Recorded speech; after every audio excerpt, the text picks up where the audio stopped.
পাঁচ ভাই বোনের মধ্যে আবির সকলের চোখের মণি। আবিরের জন্মের পর তার বাবা মা দ্বিতীয় সন্তান নেওয়ার চিন্তাই করেননি। এইচএসসি পর্যন্ত সে বাড়িতেই ছিল সবার নয়নের মণি। আবিরের চাঞ্চল্যে মেতে থাকতো খানবাড়ি। অচমকা যেন পরিবেশটা পাল্টে গিয়েছিল। 18 বছর বয়সে আবিরের হঠাৎ করে স্কলারশিপে বিদেশে পড়তে যাওয়া বাড়ির সকলের সাথে শারীরিকভাবে যেমন দূরত্ব বাড়িয়েছিল, তেমনি দূরত্ব বেড়েছে মানসিকতা। 7 বছর পূর্বের আবিরের সাথে বর্তমান আবিরের আকাশ পাতাল পার্থক্য। দেখেও যেন চেনার উপায় নেই। 6 ফুট লম্বা ছেলেটা, গায়ের রং শ্যামলা, গাল ভর্তি ছাড়দাড়ি, ফুলের স্টাইল কোনো নায়কের থেকে কম না। তার ফ্যাশন আর লুকে যে কোনো মেয়ে এক দেখাতেই প্রেমে পড়তে বাধ্য। প্লেনে বসে আবির অবলীলায় ভেবে যাচ্ছে অতীতে ফেলে আসা স্মৃতিগুলো। সেই চাঞ্চল্যকর মুহূর্তগুলো এখন শুধুই স্মৃতির পাতায়। মাকে রেখে এসেছিল সেই যৌবনের প্রথম দিকে, যখন তার বয়স ছিল সবেমাত্র 18। সেই সময় মাই ছিল তার একমাত্র বন্ধু। আজ সে 24 বছরের যুবক। এতগুলো বছরের একটা দিনও বাদ যায়নি যে মায়ের সাথে ফোনে কথা বলেনি সে। বাড়ির সকলের সাথেই মোটামুটি কথা বলার চেষ্টা করেছে। ছোটবেলার স্মৃতিগুলো ভাবতে ভাবতে নিজের দেশে পৌঁছে গিয়েছে আবির। এয়ারপোর্টে স্বজনদের সাথে দেখা। এয়ারপোর্টে আবিরের বাবা আলী আহমেদ খান আর তানভীর দাঁড়িয়ে আছে। তানভীর সম্পর্কে তার চাচাতো ভাই আর বয়সে 2 বছরের ছোট, কিন্তু দুজন দুজনের বেস্ট ফ্রেন্ড আর কলিজার বন্ধু। তানভীর আবিরকে দেখেই দৌড়ে এসে জড়িয়ে ধরল। এই 7 বছরে একবারের জন্যও বাড়ি ফেরেনি আবির, তবে প্রতিনিয়ত কথা হয় আবির ও তানভীরের। আবির তার আব্বুকে সালাম করে জড়িয়ে ধরে। তারপর বাড়ি ফেরে 3 জন। খানবাড়িতে আনন্দের বন্যা। বাড়িতে যেন হই হই রই রই ব্যাপার। হবেই না বা কেন? বাড়ির বড় ছেলে এত বছর পর বাড়ি ফিরছে। রান্নাঘরে বাহারি রকমের রান্নার ধুম ফেলেছেন মা ও চাচিরা। হঠাৎ দরজায় আবিরকে দেখে সবার মধ্যে হইচই শুরু হয়ে গেছে। আবিরের আম্মু দৌড়ে এসে জড়িয়ে ধরলেন ছেলে। আবেগাপ্লুত হয়ে মাকে জড়িয়ে ধরলো আবির। মমতাময়ী মাকে সেই 7 বছর আগে ছুঁয়েছিল। আজ এত বছর পর মায়ের ছোঁয়া পেল আবির। সে মা চাচিদের সালাম করলো। সোফায় বসিয়ে ছেলেকে একের পর এক শরবত নাস্তা দিতে ব্যস্ত সবাই। এরই মধ্যে উদয় হলো মিম আর আদি। মিমের বয়স 14 বছর আর তার ছোট ভাই আদির বয়স মাত্র 10 বছর। আদি এই বাড়ির সবচেয়ে ছোট। আবির যখন দেশ ছেড়েছিল তখন আদির বয়স মাত্র 3 বছর। ভিডিও কলে দেখতে দেখতে সে ভাইকে একটু একটু চেনে। দৌড়ে এসে জড়িয়ে ধরেছে ভাইকে। আবিরও জড়িয়ে ধরেছে আদিকে। উপহারের রহস্য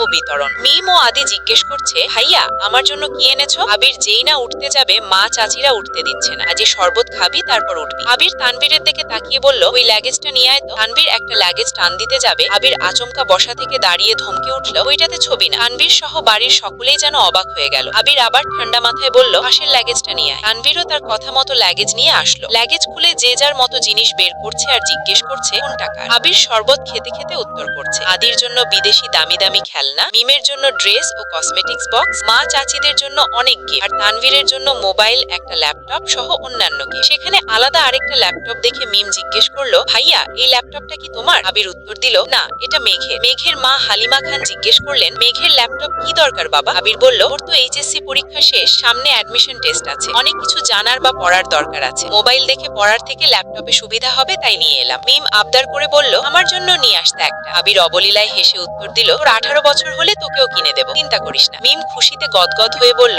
ধন্যবাদ ভাইয়া। বাড়ির হইচই শুনে ঘর থেকে বের হলেন ছোট চাচা ইকবাল খান। আবির চাচুকে দেখেই সালাম করতে যায়। চাচু বাধা গিয়ে জড়িয়ে ধরেন ভাতিজাকে। ইকবাল খান বাড়ির সকলের দিকে এক পলক দেখে নরম স্বরে বললেন, এই দিনে এই বাড়িটা পরিপূর্ণ হলো। ইকবাল খানের জন্য আনা উপহার আবির নিজের হাতেই চাচুকে দিল। বাকিদের জিনিসগুলো একটা একটা করে দিল আবির। মেজো চাচু অর্থাৎ মোজাম্মেল খান বাসায় নেই, তাই ওনার জন্য আনা গিফটটা যত্ন করে রেখে দিল সে। সেখানে পেপারে মোড়ানো আরো একটা বক্স আর শপিং ব্যাগ ছিল। আদি জিজ্ঞেস করলো, ভাইয়া ওইটা কার? আবির উত্তর দিল, এগুলো মেঘকে দিয়ে দিও, আমি রুমে যাচ্ছি। ইকবাল খান এক পলক সবার দিকে তাকিয়ে জিজ্ঞেস করলেন, মেঘ কোথায়? হালিমা খান উত্তর দিলেন, ও তো কোচিং এ গেছে, এতক্ষণে চলে আসার কথা। আবির বাকি দুটো লাগেজ নিয়ে উঠতে চাইছিল। হঠাৎ পিছন ফিরে মায়ের দিকে তাকিয়ে প্রশ্ন করলো, আমি কোন রুমে থাকবো? ছেলের এমন প্রশ্নের জন্য মা মালিহা খান হতভম্ব হয়ে পড়লেন। তৎক্ষণাৎ স্বাভাবিক হয়ে উত্তর করলেন, তোর রুম তোরই আছে, আজ সকালেই পরিষ্কার করা হয়েছে। আবির কোনো কথা না বলে 2 লাগেজ নিয়ে উঠতে গেলে তানভীর এগিয়ে এসে বলল, আমায় দাও, আমি নিয়ে যাচ্ছি। আবির একটা লাগেজ তানভীরের দিকে এগিয়ে দিল। নিজে আরেকটা লাগেজ সযত্নে নিয়ে সিঁড়ি দিয়ে উঠতে লাগলো। মেঘের আগমন। ততক্ষণে দরজায় এসে উপস্থিত হয় এই বাড়ির বড় মেয়ে মাহদিবা খান মেঘ। মিম মেঘকে দেখে দৌড়ে এসে বলে, আপু আপু